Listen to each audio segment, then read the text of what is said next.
Hey, it's Dr. Joe. So today we're going to talk about the pectoralis major, commonly referred to as the pec major, the main muscle of our chest. In regards to the general population, it's probably the most commonly and frequently exercised part of the body. I mean, everyone goes to the gym, wants big chest and big biceps, right? Well, as a result, the pec major over time can have a lot of wear and tear and develop what's called fascial adhesion, or commonly referred to as scar tissue. That's going to cause restriction in the pec major. And since the pec major has a big effect on the shoulders, it can lead to a lot of shoulder pain and injuries. Today's video, we're going to go over how to loosen up the pectoralis major muscle by doing some myofascial release work. So let's get right to it. Okay, so before we start, we definitely need to take a look at the anatomy of the pec major so we know what we're working on. A lot of people do not realize, but there's three separate heads to this large muscle, okay? The sternal head of the pec major attaches to the costal cartilage of the first through the fifth rib. The clavicular portion of the pec major attaches to the medial half of the clavicle. And then the final head, the costal head, attaches to the external oblique aponeurosis and the costal cartilage of the sixth rib. All three heads have a common tendon that attach into the bicipital groove of the humerus.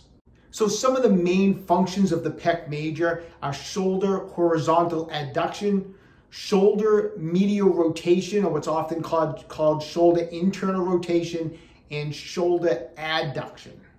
So as you can see from the anatomy, the pec major is directly tied into the shoulder complex. I mean, you have attachments to the clavicle. All three heads are attached into the upper humerus. So therefore, restriction in the pec major can have a big impact when you're trying to do pressing motions, bench press, dumbbell presses. If you lose that normal elasticity because of scar tissue in the pec major, it's like tying knots in a band. You're going to have shortened tissue in there that's less elastic, that's going to do a lot of tugging and pulling that can cause shoulder injuries, strains to the pec major, and the worst case scenario, even tearing of the pec major. So we need to get in there and we need to break up that scar tissue to restore normal mobility. And here's how we're going to do it.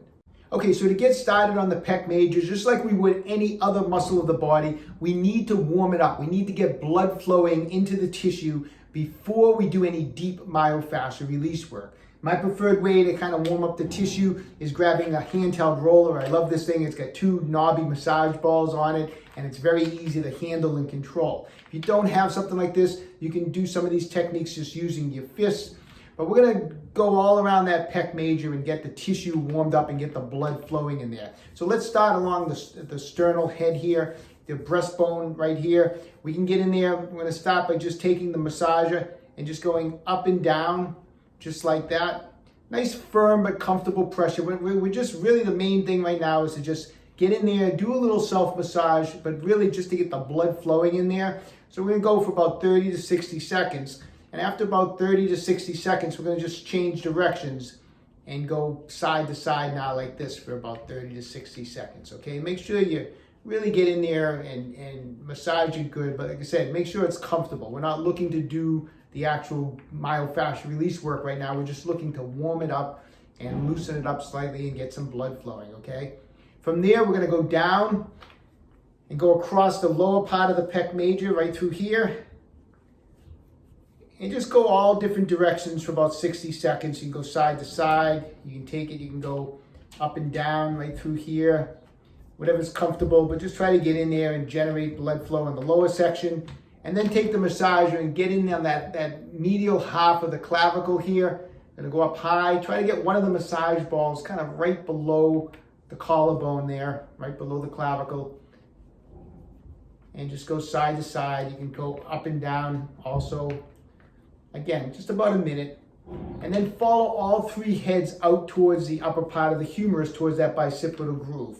So just kind of follow it all out, just like that. So the whole warm-up process should just take 3 or 4 minutes. I mean, we really just trying to get it warmed up so that we don't injure it when we're doing the myofascial release work. A lot of times just doing this, though, feels awesome. It already feels looser. Now, one last way you can warm it up is you can also break out your massage gun, and you can basically repeat what we were going over just with the massage gun. You can go in all the different parts of the pec major, you can do the sternal section here. Obviously stay off a lot of times with the massage gun, you don't want to be directly on the bone, but you can get in along the muscle here. You can go underneath the pec major with the massage gun. You can get right below the clavicle. Like I said, just be careful when you're using the massage gun. You don't want to be on the bone, so you have to be a little more careful. And then you can follow this out just like we did out towards the upper humerus. So the massage gun can come in quite handy. Sometimes I feel like it's a little quicker using the massage gun because it's a little more intense as opposed to the handheld roller. So either way is an excellent way to warm it up, and then we can move on to some deep myofascial release work. Okay, so one of the things I love about working on the pec major is that if you put your arm up on something and relax your arm, and it relaxes your pec major, you get to a lot of this tissue in here. I mean, when the arm is relaxed like this, I can get to both sides of the pec major. I can get all the way in on the pec major here, and I can get from the front. So you can get to a lot of this tissue, so it makes it pretty easy to do the myofascial release work on the pec major. It's a great muscle to work on. So that's how we're going to start, actually. I want you to put your arm up on something so that the pec major is nice and relaxed in there. So I can get my fingers on one side, my fingers on the other side. And we're going to start by just kind of getting in there and kneading the tissue, okay? I'm going to get fingers on one side, thumb on the other, and I'm going to kind of do this kneading motion on the tissue. So just keep your arm up, keep that muscle nice and relaxed, and go all the way up as far as you can, way up here, and start kneading that tissue. Spend about 20 to 30 seconds in one spot and then come down about half an inch or an inch. And again, just continue it all the way down. Try to get in as deep as you can with those fingers and follow it all the way down the pec major, all the way down this way, okay? You're gonna get to a lot of that tissue and it's gonna feel great. You're gonna generate a lot of blood flow and you're really gonna start working on releasing up the tissue in here, okay? Now we're going to take it up a notch. I want you to grab a spiky massage ball. If you don't have one, please get one. They really come in handy for myofascial release work. The spikes can really kind of penetrate and dig in deep into the tissue. So now we're going to go back, and this time we're going to put the spiky massage ball on the inside. So as you can see, I got it right in there like that, and I'm going to put my thumb on the other side. And I'm going to continue with that kneading motion, but now I'm kneading with that massage ball on one side. So I'm going to get in a little deeper now to break up any adhesion in here, okay? So I'll give you a little better view. I'm just basically getting in there. I'm following this down, thumbs on one side, just like that, okay? I'm going to go all the way down. Then we're going to reverse it. This time, next I'm going to put the spiky massage ball on the front. So the fingers are back here. Now the spiky massage ball is under my thumb. And again, I'm just going to kind of knead that tissue from the front now with the ball, just like that. And just keep making small little incremental changes where you're putting it, and just try to use that ball in, like I said, firm but comfortable pressure. Shouldn't hurt, but you know, there is, you know, on a 1 to 10 scale, maybe we're at a 2 as far as if you're going above a 2, then go easier on it, okay? So we're gonna follow this up and down along the area that we can get to on both sides.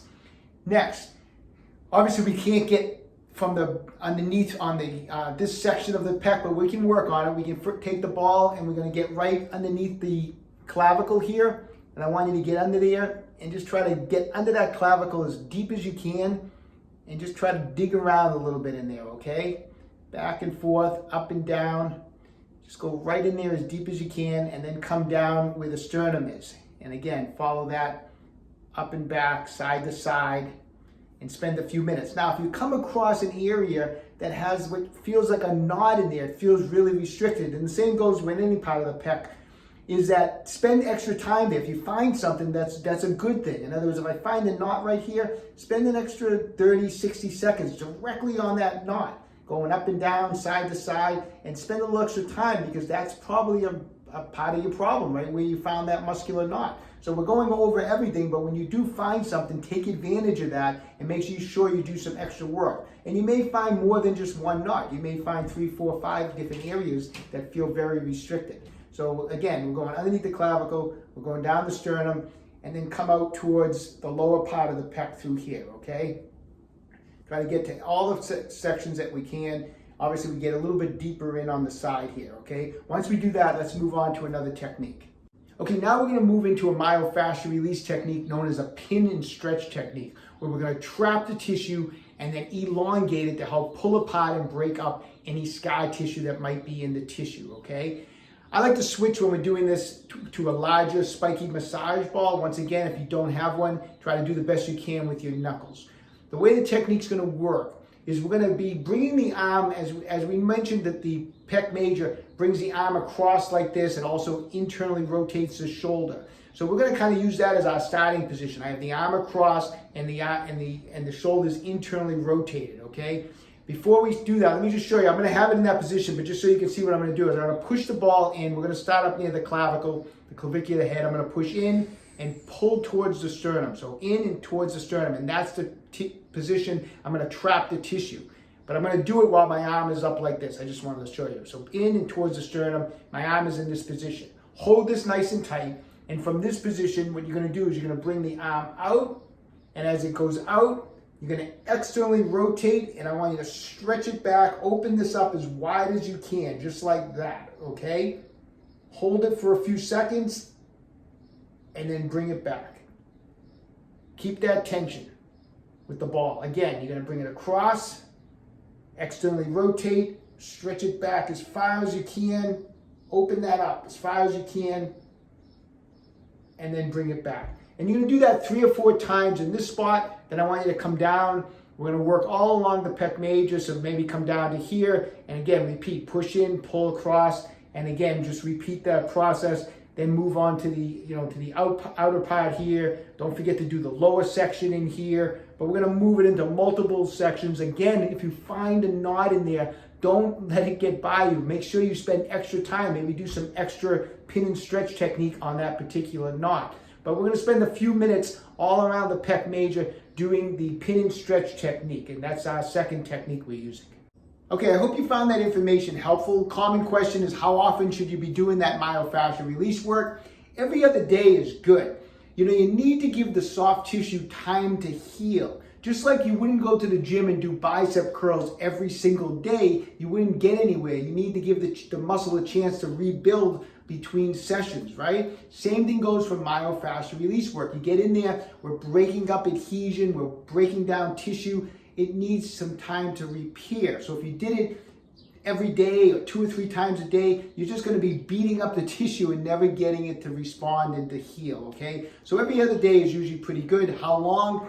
Sometimes these things may loosen up in a couple sessions. Other times, 4 to 6 weeks, you may be working on that if you have a lot of scar tissue in the area. Anyways, take control of your own health. Stay young, train hard.